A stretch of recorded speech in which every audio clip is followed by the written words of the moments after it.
అమెరికాలోకి అక్రమ ప్రయాణ కథలు ఒక్కొక్కటిగా బయటపడుతున్నాయి.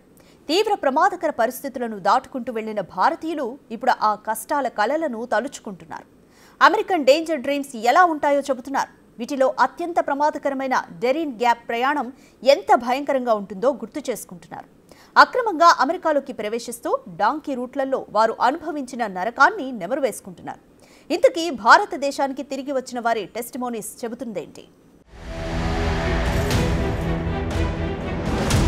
అగ్రరాజ్యంలో జీవితం అంటే అదృష్టం ఉన్నవారికే దక్కే అవకాశం. దీనికోసం ప్రాణాలకు తెగించడానికి కూడా వెనుకాడరు కొంతమంది. డాలర్లు సంపాదించి పరువు పరపతి ఆస్తిపాస్తులను కూడబెట్టుకోవటానికి అగ్రరాజ్యమే ది లాస్ట్ డెస్టినేషన్ అనుకుంటారు. ఇలా తమ బతుకులను మార్చే డ్రీమ్స్ కోసం ఎంత ప్రమాదకరమైన మార్గాన్నైనా ఎంచుకుంటారు. పుట్టిన గడ్డపై ఆస్తులమ్ముకునో అప్పులు చేసు ఎలాగైనా అమెరికాకు చేరుకోవాలనుకుంటారు. కొందరు చట్ట ప్రకారం నిబంధనలు అనుసరించి అమెరికా చేరుకుంటే ఈ మోజులు, మరికొందరు మాత్రం డాంకీ రూట్ పట్టుకుని అక్రమ మార్గాల్లో ముందుకెడుతున్నారు. అయితే ఈ మార్గాల్లో అమెరికా చేరుకుంటే ఎలా ఉంటుందో తాజాగా అమెరికా నుండి భారత్ చేరుకున్న బాధితులు చెప్తున్నారు.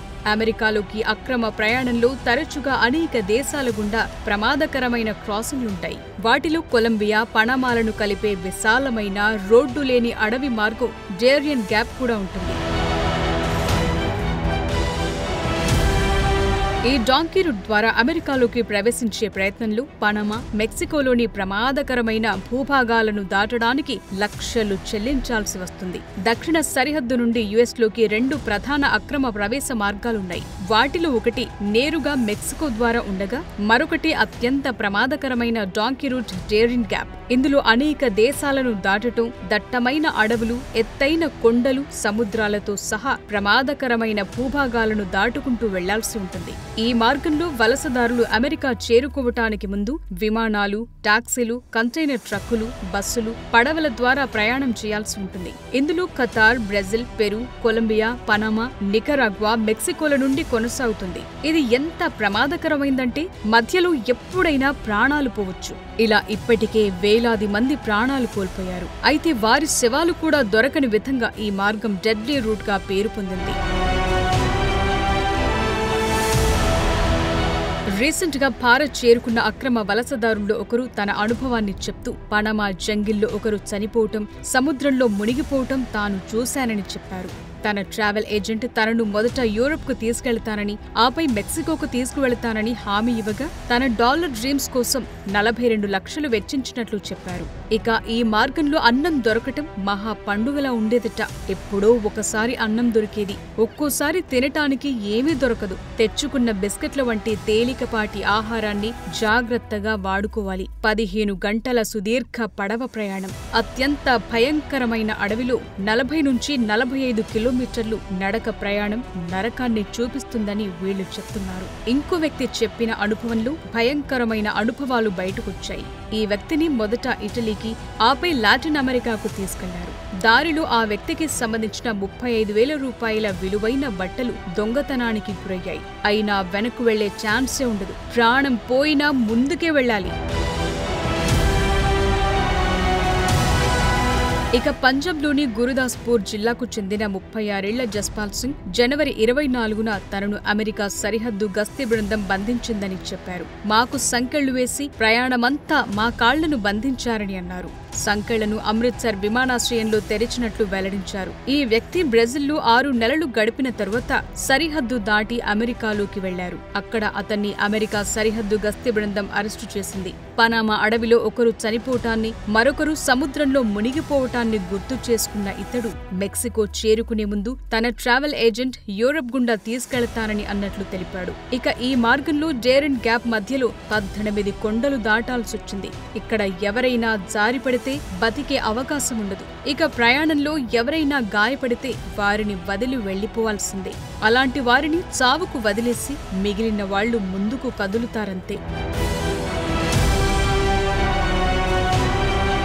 ఈ డేరియన్ గ్యాప్ అనేది దట్టమైన రెయిన్ ఫారెస్ట్, చిత్తడి నేలలు, కొండలతో కూడిన 97 కిలోమీటర్ల విస్తీర్ణంలో ఉంటుంది. అలస్కా నుండి అర్జెంటీనా వరకు విస్తరించి ఉన్న ఒక ప్రయాణ వ్యవస్థలో ఇది పాన్ అమెరికన్ హైవేని బ్రేక్ చేసే ప్రదేశం. చాలా ప్రమాదకరంగా ఉండే ఈ ప్రాంతం దాని తీవ్రమైన భూభాగానికి, కఠినమైన వాతావరణానికి నిదర్శనం. ఇక్కడ మౌలిక సదుపాయాలు లేకపోవటం వల్ల చాలా కాలంగా ఈ ప్రాంతాన్ని ఎవ్వరూ వాడట్లేదు. కానీ అమెరికాకు చేరుకోవాలనుకునే అక్రమ వలసదారులకు ఇది ఒక అనివార్యమైన ద్వారంగా మారింది. ఈ డేరియన్ గ్యాప్ ను దాటేవారు నిటారుగా ఉన్న పర్వతాలు, బురదతో కూడిన చిత్తడి నేలలు, వేగంగా ప్రవహించే నదులు, ప్రమాదకరమైన వన్యప్రాణులను దాటుకుంటూ వెళ్లాలి. ఈ అడవి విషపూరిత పాములు, జాగ్వార్లు, ప్రాణాంతక కీటకాలకు నిలయం. అయితే అంతకంటే ప్రమాదకరమైన ముప్పు ఈ మార్గాన్ని నియంత్రించే క్రిమినల్ ఆర్గనైజేషన్స్ ఉంటుంది. స్మగ్లింగ్ నెట్వర్కులు, మాదక ద్రవ్యాల కార్టెళ్లు, సాయుధ సమూహాలు ఈ మార్గంలో ప్రయాణించే వారిని దోచేస్తారు, వారిపై హింసకు దిగుతారు. ఈ డేంజరస్ డాంకీ రూట్ ఎంత ప్రమాదకరమంటే ఏ క్షణం ఏం జరుగుతుందో కూడా తెలియకుండా ఉంటుంది. స్మగ్లర్లు, మాఫియా ముఠాల మధ్య వలసదారులు తీవ్రమైన పరిస్థితులను ఎదుర్కోవాల్సి ఉంటుంది. ఇప్పుడు ఇలా వెళ్తున్న వారి సంఖ్య నానాటికి పెరిగిపోవడం కూడా ఆందోళనకు గురిచేస్తుంది. ఒక్క మరణాలే కాదు, పర్యావరణం పరంగానూ ఇది చాలా ప్రమాదకరమైంది. ఏది ఏమైనా అక్రమ వలసలను అరికట్టాలనే ట్రంప్ నిర్ణయాన్ని భారత్ కూడా స్వాగతిస్తోంది. అమెరికాలోకి అక్రమంగా ప్రవేశించడానికి ప్రయత్నించే చాలా మంది భారతీయులు డాంకీ మార్గం అని పిలిచే డేరియన్ గ్యాప్ మార్గం గుండానే వెళతారు. ఇందులో Panama, Costa Rica, L Salvador, Guatemala వంటి మధ్య అమెరికా దేశాలకు ప్రయాణిస్తారు. ఇక్కడ వీసాలు సులభంగా లభిస్తాయి. అక్కడి నుండి వాళ్లు మెక్సికోకు వెళ్లి ఆపై అమెరికాలోకి ప్రవేశించడానికి ప్రయత్నిస్తారు. అయితే ఇంతటి ప్రమాదకరమైన క్రాసింగ్ కోసం $1,000 వసూలు చేసే క్వైట్లు అంటే మానవ స్మగ్లర్లు సహాయం చేస్తారు. కఠినమైన వీసా నిబంధనల కారణంగా అమెరికాకు డైరెక్ట్ విమాన మార్గాలు కష్టతరం కావటంతో ఈ పద్ధతి బాగా పాపులర్ అయింది. స్మగ్లర్లు, మాఫియా ముఠాలు, వ్యవస్థీకృత నేర సిండికేట్లు ఈ వలసదారులను సద్వినియోగం చేసుకుంటున్నాయి. ముందు వారికి సురక్షితమైన మార్గం నుండే తీసుకెళ్తామని హామీ ఇచ్చినా చివరికి ప్రాణాంతక పరిస్థితుల్లోకి నెడతారు.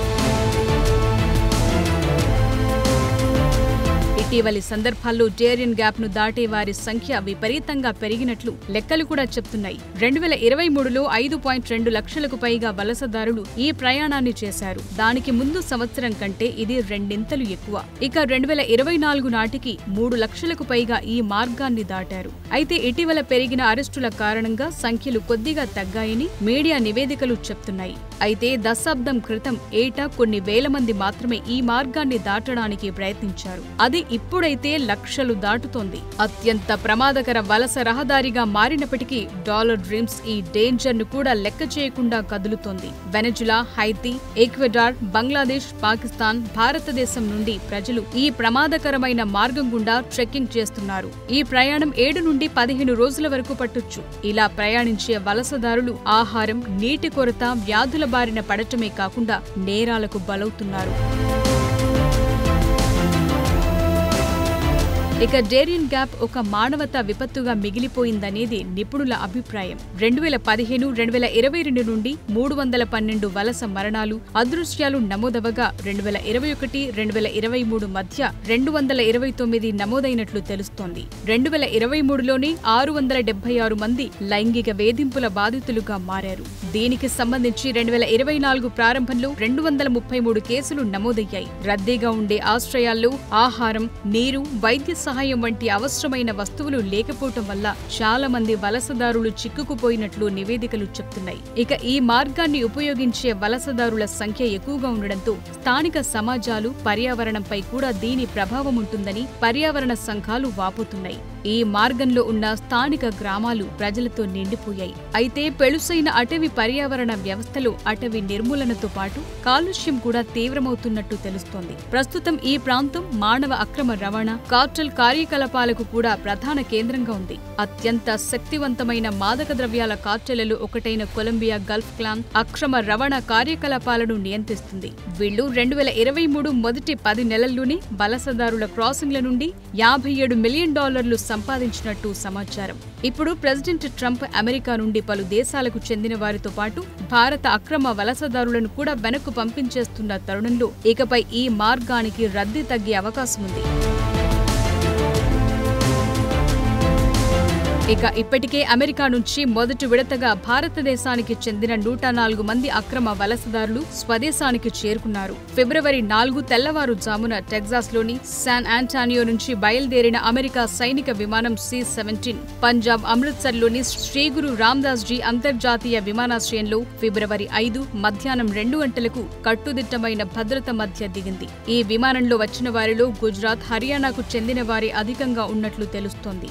గుజరాత్, హర్యానాలకు చెందిన వారు 33 మంది చొప్పున ఉండగా పంజాబ్ రాష్ట్రానికి చెందిన 30 మంది, 3 మహారాష్ట్ర, 2 చండీగఢ్, ఉత్తరప్రదేశ్లకు చెందిన వారు ఉన్నట్లు సమాచారం. ఇక మొత్తం 104 మందిలో 25 మహిళలు, 12 మంది చిన్నారులు ఉండగా వీరిలో ఒకరి వయసు 4 ఏళ్లుగా తెలుస్తోంది. అలాగే వీరిలో 48 మంది 25 ఏళ్లలోపు వారి కావటం విశేషం. ఇక ఈ 104 మందిలో కొందరు అక్రమంగా అమెరికాలో ప్రవేశించిన వారు, మరికొందరు గడువు ముగిసినా అక్కడే ఉన్నవాళ్లున్నారు. ఇక అక్రమ వలసదారులను వెనక్కు పంపటాన్ని భారత్ ఇప్పటికే స్వాగతించింది. తాము ట్రంప్ చర్యలకు మద్దతిస్తున్నామని, అక్రమ వలసలు దేశ భద్రతకు ప్రమాదకరమని స్పష్టం చేసింది. అమెరికా నుంచి భారత్కు తిరిగొచ్చిన అక్రమ వలసదారులపై కేంద్ర ప్రభుత్వం సంచలన ప్రకటన చేసింది. విదేశాంగ శాఖ మంత్రి జైశంకర్ దీన్ని వెల్లడించారు. అమెరికాకు వాళ్లు అక్రమంగా ఎలా తరలి వెళ్లారు, ఏజెంట్లెవరు అనే విషయాలపై సమగ్ర దర్యాప్తు జరిపిస్తామని అన్నారు. విదేశాల్లో తమ పౌరులు చట్టవిరుద్ధంగా నివసిస్తున్నట్లు తేలితే వారిని స్వదేశానికి రప్పించుకోవాల్సిన బాధ్యత ఆయా దేశాలపైనే ఉంటుందని కూడా జైశంకర్ అన్నారు.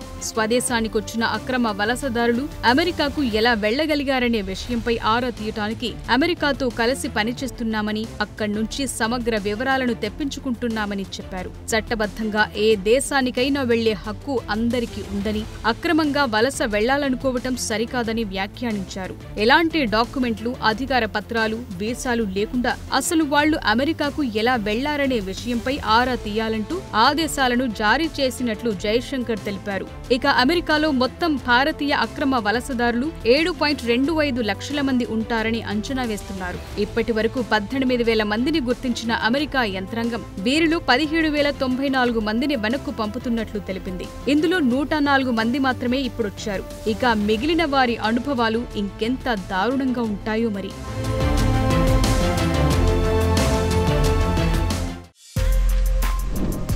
For more videos like this, subscribe Big TV channel.